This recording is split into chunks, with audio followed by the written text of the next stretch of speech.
For this box of Malifaux miniatures, I wanted to try the Introspection technique, with the idea of making this a quick project. Ultimately, this ended up taking a lot longer than I was hoping for, but that's usually the case for me anyway. After the initial assembly, I primed the miniature using a reddish brown with an airbrush, and then applied a zenithal spray from above with a dark yellow, and again with a light tan, with the latter only focusing on the top of the head, or hats in this case, and the shoulders. Once inside at my desk, I start on the underpainting with an off-white and add thin hatching lines for the scratched leather and stippled dots and lines to help create a wood grain in the rifle stocks. In comparison to the airbrush tones, the off-white looks like a pure white, though it's most definitely not.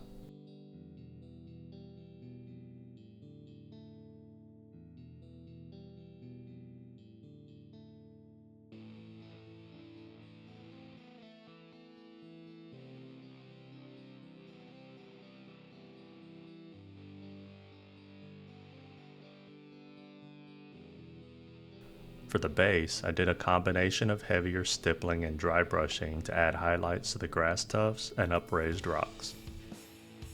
My intention was to only highlight the front and leave the back darker, as if the sun was shining on the front and leaving the back in shadow. But I did want to try to maintain the wood grain appearance on the darker side, so I used a violet tone to add in some of the wood grain pattern.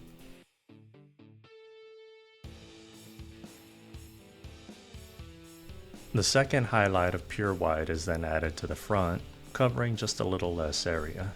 At this point, I had an hour and 20 minutes into the assembly and cleanup of these miniatures, which I didn't feel was too long for 3 miniatures. The underpainting was another story, clocking in at roughly 5.5 hours of effort, and this was only for adding the highlights to the front side of these miniatures.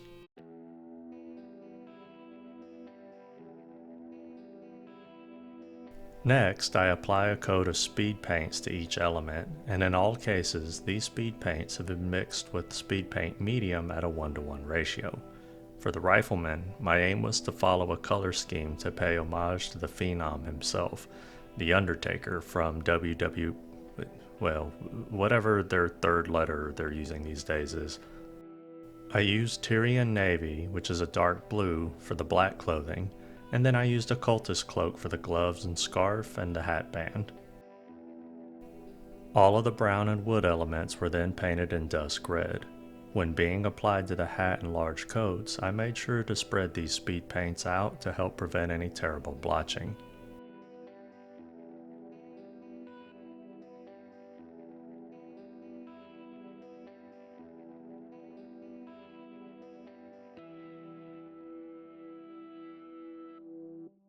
I finish in these base colors one at a time, working my way in from the most recessed elements and out to the most upraised elements as best that I could.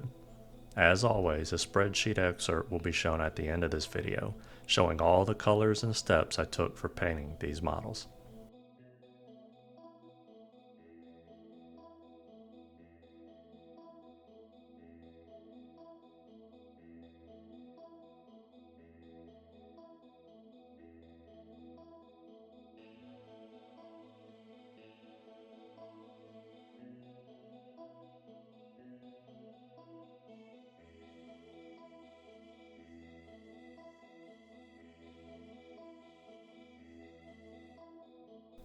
After a little over 2 hours, I finished the speed paint applications, and after they were fully dried, I added one highlight to each of these sections, a light blue for the dark blue clothing, peach for the dark brown and flesh tones, and a light red for the red clothing.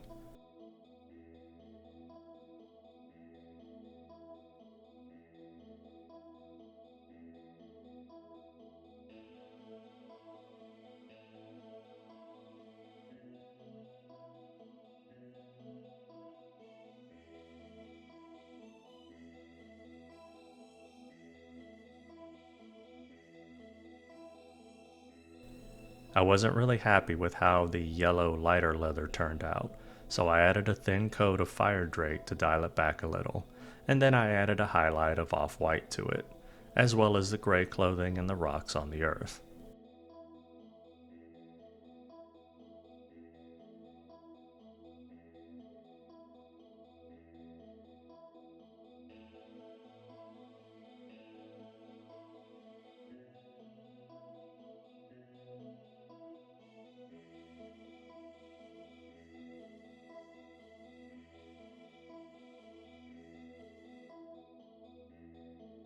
I head back outside to add some quick shadows from below using an anti-zenithal application of dark blue from the back right, and then a dark purple from the back left.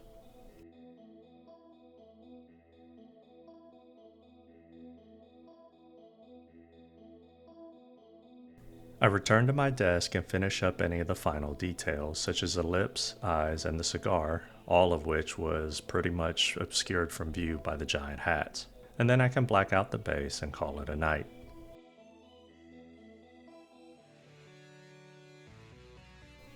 This is where I stopped. What was supposed to be a quick project turned into a 12.5-hour stretch, with an hour and a half of that being the assembly, and a little more than 3.5 hours apiece to paint. This is admittedly a limitation on my end and how fast I can paint thin lines, sometimes taking 3 to 5 attempts just to get one line down, especially on the harder to reach or oddly shaped areas.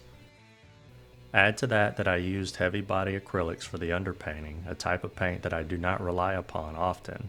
That didn't help as I'm not as experienced with thinning them properly.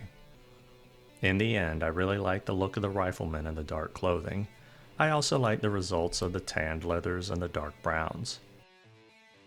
The anti-zenithal shadows darkened the rear quite a bit, so not highlighting the back during the underpainting seemed justified, though the purple-violet that I had added to the rifle stocks for the wood grain were all but completely obscured, so I could have just trimmed that step entirely. These airbrush shadows showed best on the man with the red poncho, due to the flow of the billowing coat and poncho. I didn't like how the faces came out, as they could have definitely been more refined, but considering how much they are obscured, I'm not going to let that bother me too much. For lessons learned, I had used a combination of Tamiya extra thin cement and Vallejo plastic putty to fill the gaps, and I'm not sure if I didn't wait long enough for it to dry and then it shrunk, revealing the gaps again afterwards, or if it was a case where I didn't wait long enough and the pressure and or moisture from the airbrush pushed the uncured filler deeper into the gaps. In retrospect, I feel like maybe I should have done something similar to what I did with the jackalopes that I painted not too long ago on this channel. Maybe my next Western themed project, I'll do a combination of that and this underpainting highlight. Crap, I also just realized I forgot to add pigment powders on parts of the earth and their boots, and the lower parts of their coats. Just add that dusty worn look. Another thing to add to my list of fixing on miniature projects that I'll likely never go back to. And that'll bring this video to its end. I hope you learned something or inspired to start or expand your own collection of the meanest, toughest, rip-roaringest Edward Everett Horton-esque hombre that ever packed a 6-shooter. That's a Yosemite Sam reference to you young Thundercats. If you have any questions, feel free to ask, and if you like the content of this video and would like to see more, you can easily support the channel by liking, commenting, sharing, and subscribing. I'm Jim with Working with Miniatures. I'm truly grateful for your time, and I bid you a fond farewell. Until the next video.